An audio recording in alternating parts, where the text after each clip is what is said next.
Black and Western Art from the Pharaohs to the Fall of the Roman Empire. Edited by David Byman and Henry Louis Gates Jr. I told y'all before, David Byman is he's a racist piece of turd. And Henry Louis Gates Jr. must be asleep when this guy is putting his notes into the book. Remember last week I showed y'all this coinage, okay? That's 271, all right? 271, Etruscan coins, obverse, head of black Mahout. When you look up that word Mahout, it is an elephant rider or servant of an elephant rider, okay? On the reverse side is an elephant. They never give it a name. And I told y'all last week that this is or was Hannibal. This was Hannibal. And he was well known. He was famous for taking war elephants across the Alps to take Italy during the Punic Wars, all right? And there's a Hebrew character right there, Hebrew letter, ancient Hebrew letter. So now, I'm going to go into another book to show you who this brother is. Who is this brother on this coin? And like I said before, who puts the image of a slave or a servant or an elephant rider on a coin? Huh? Without having done some monumental feat that you became famous for. Let's go into this other book. All right. African presence in early Europe. Editor Ivan van Sertima. All right. I'm going to page 138, where you have the same coins that I showed you before. He has them drawn out. See the Hebrew character there? Okay. As a matter of fact,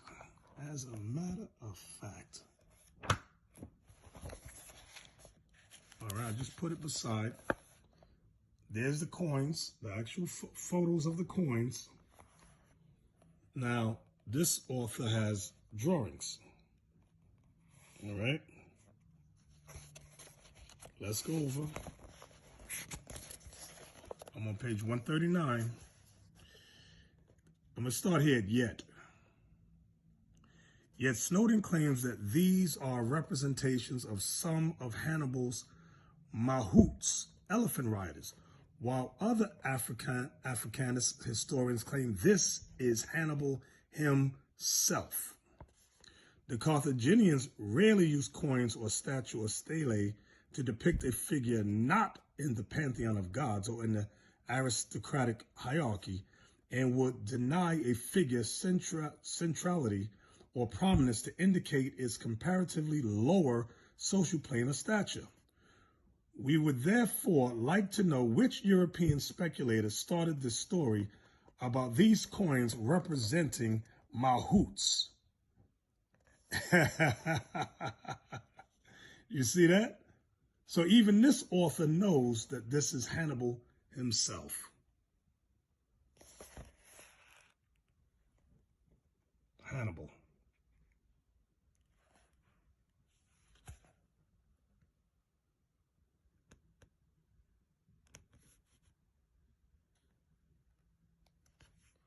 The Christian soldier.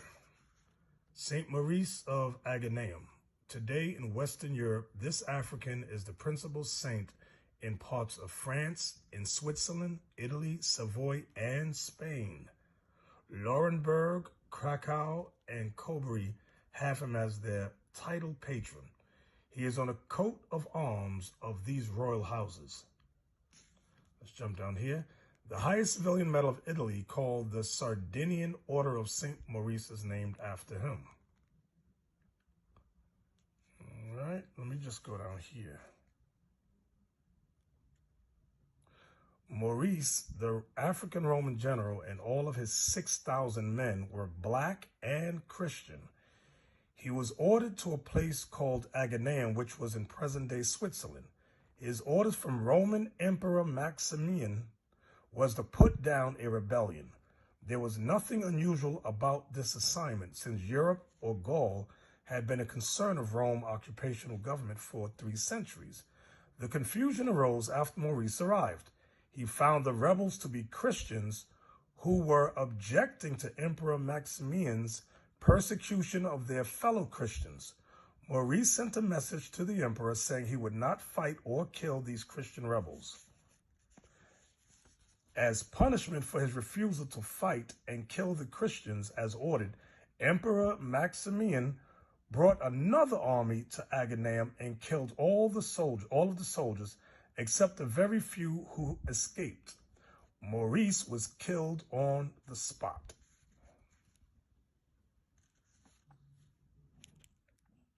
All right, let's go. Start right here. In the 14th and 15th century, so this is the 1300s and the 1400s, Judeburg received a certain number of new monuments. Among them, the Church of St. Nicholas, in which St. Maurice was particularly favored. If we judge by the fragments of the altarpiece, we're going to take a look at this altarpiece, executed around 1425. So this altarpiece we're going to look at was made in 1425 for the former high altar. The statue in polychrome wood shows us an already familiar type of Maurice with woolly hair. Remember, Christ had woolly hair. With woolly hair and thick lips. The painted panels now set up as an enclosure for the choir give us more significant information. Here, for the first time, we have a pictorial sequence that places the exotic Theban, referring to St. Maurice, among the numerous saints whose lives have been the subject of narrative cycles in art. It was logical to suppose that the baptism of a personage so firm in his faith must itself have been extraordinary, and it was tempting to paint that event, although no text related it. This is the old theme in the Aethiops, resurgent after a long progress that lies outside the scope of the present inquiry. Here, watch this. The refusal to renounce the faith, meaning renounce the faith of Black Christ and sacrifice to the gods of pagan Rome, is another frequent topic. As they are in many similar 15th century works, the pagan gods are symbolized here by grotesque devil with bat's wings. The hero's refusal leads to his beheading. That's what we just read about when the Emperor Maximian had him put to death. The hero's refusal leads to his beheading in the presence of the emperor, Emperor Maximian. It is important for us to emphasize that Maurice is brought before the emperor 3 times and that the emperor is a negative personage, treated here in an obvious, unfriendly way. Let's take a look at image 140, shall we? All right, here we go. So there's St. Maurice. Let me pull back first so I can see the whole thing. All right, St. Maurice, this is Emperor Maximian. He wants him to renounce the Black Messiah. And they say devil, but I believe, what year was this? Yeah, okay, this is still Antichrist time, Antichrist. I'll just word it like that. Okay. This is when he was baptized. This is when he was brought before the emperor several times. And this is when the emperor had him beheaded, put to death, for refusing to carry out the emperor's ungodly order of murdering his fellow Black Christians that followed the Black Messiah. All right, let's take a look at 132 and 133. Do y'all see that? Now, let's see who David Bindman says image 132 and 133 are. 132, St. Maurice. 133, St. Maurice. Everybody's St. Maurice. When you go through this book, David Bindman puts every Black person as St. Maurice. So let me see who this guy is. Page 120, picture 126. Oh, look, statue of St. Maurice. 114 through 116, statue of St. Maurice. 1240. to 1250. Do y'all see St. Maurice in armor, chainmail on his head, covering his woolly hair? Notice the nose, the thick lips, the very, very dark skin, black. Armor.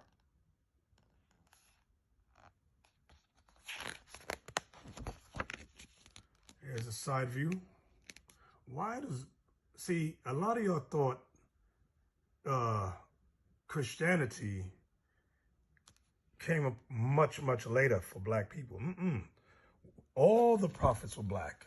All the Christians, the original Christians and Jews were all black. That's what you're looking at.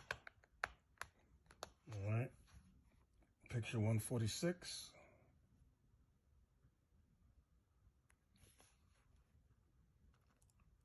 St. Maurice, statue from a niche in the central panel of the altarpiece, 1480 to 1490. Now, what I want y'all to take a look at now, I'm going to go over. Here's an altarpiece. It's in black and white, though. I want y'all to see Caesar Borgia right there. Do y'all see that? Caesar Borgia.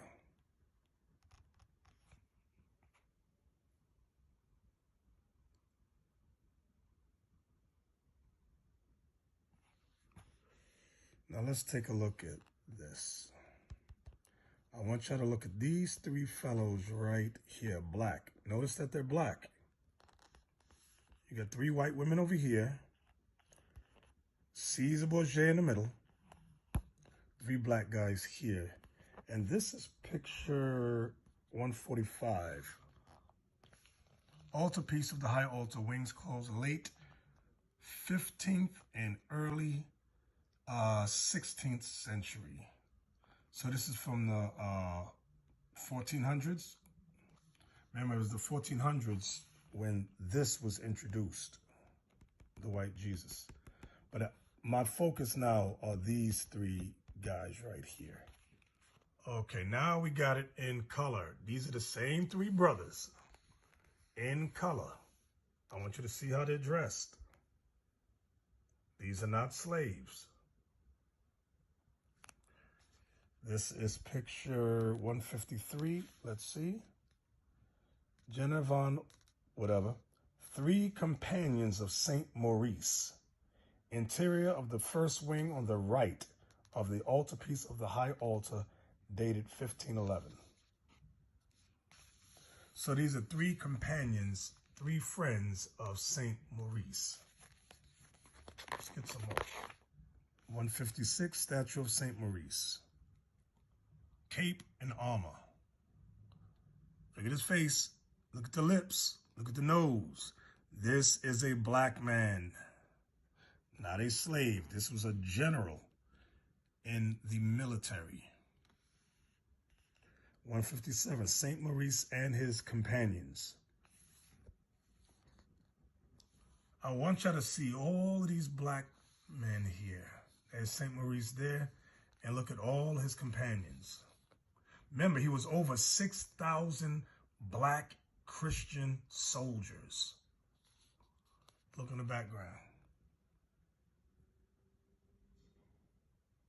Black.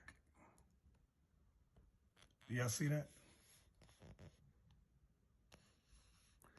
So don't let people fool you into believing we were not Christians. We were Christians. Okay, we were in the military. And I want y'all to see how he's dressed also. He has the shield with a coat of arms with a black man's face on it, armor, cape. That's picture 137. 137, statue of St. Maurice. All right, let's watch this. When our research has been carried a good deal further, we shall have to look closely into the attitudes of the people of the 13th and later centuries towards blacks and Muslims. I want y'all to notice how he has it worded. Blacks and Muslims. Blacks and Muslims. As if no black was a Muslim. But it seems like he's making a distinction here between blacks and Muslims. Let's find out why. blacks and Muslims who had accepted Christianity. At present, we do not know enough to come to a conclusion. At any rate, the baptism theme spread after 1250 in Aragon, as well as in Castile. An Aragonese fuero statute issued in the second half of the 13th century indicates the will to facilitate such conversion. Baptism, and with it the social and moral rights attaching to it, was to be granted to any Jew or Muslim who sincerely desired to convert to Christianity. Notice here he says Jew or Muslim here, but just above he got blacks and Muslims. Do y'all see that? Can you catch on to that? Can you dig it? Blacks and Muslims, Jew or Muslim. Letting you know that the Jew is the blacks. Now this whole process is called making us conversos, when they forced us to convert to Christianity. Now let's see what it means by who sincerely desired to convert to Christianity. Ain't nobody got time for that. Let's go over. Wait, what? This is 52, image 52.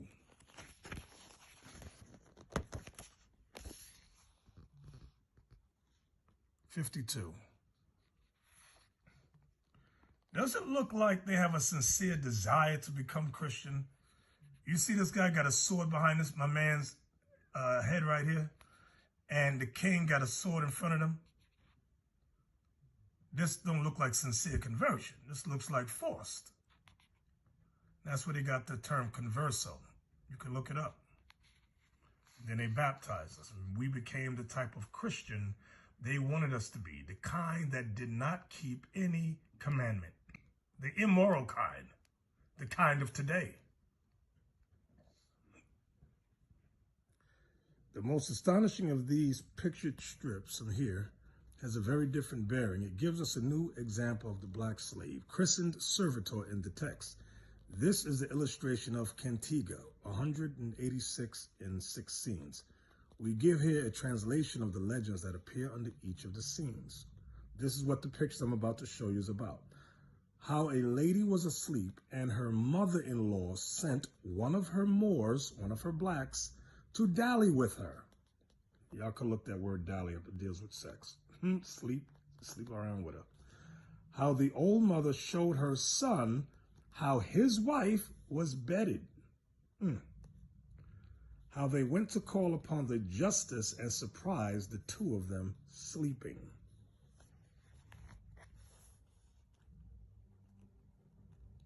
How the justice took the lady and the Moor and led them away to be burnt.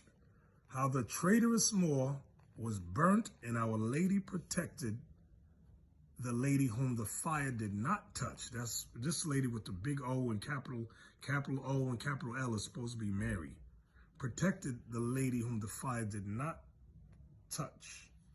How the lady told of her mother-in-law's deception, and all were loud in their praise of Our Lady. Let's look at this scene.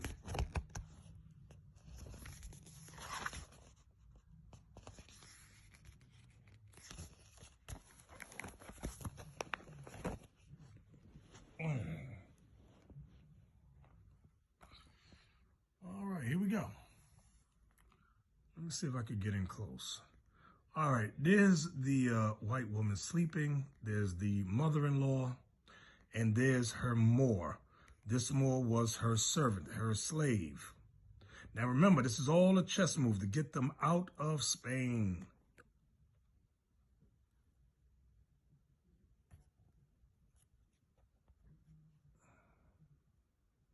All right, so here we are. You have the lady sleeping. The mother-in-law calls her servant, this Moor here.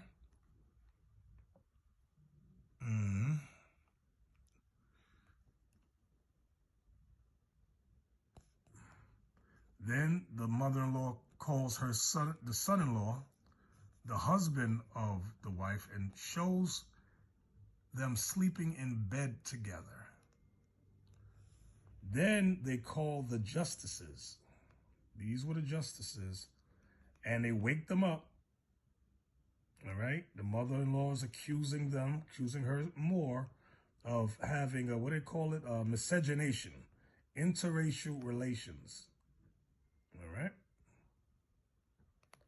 They take the Moor away. They tie him up, carry him away. They bring her, the adulterous woman, out too. Then they set the Moor on fire, but the white woman was spared torment by Our Lady, the ever virgin. You're right. And they stood around and mocked the black man being burned alive. Then the woman is set free. Mary's there with little baby Caesar Borgia. You can't make this stuff up. But all of this was chess moves to getting the Moors out. And as you know, in 1492, under Nicholas V, they set up the papal bull where they had us go into the transatlantic slave trade. And this is no different than what you see being done in the 60s when they burnt us alive.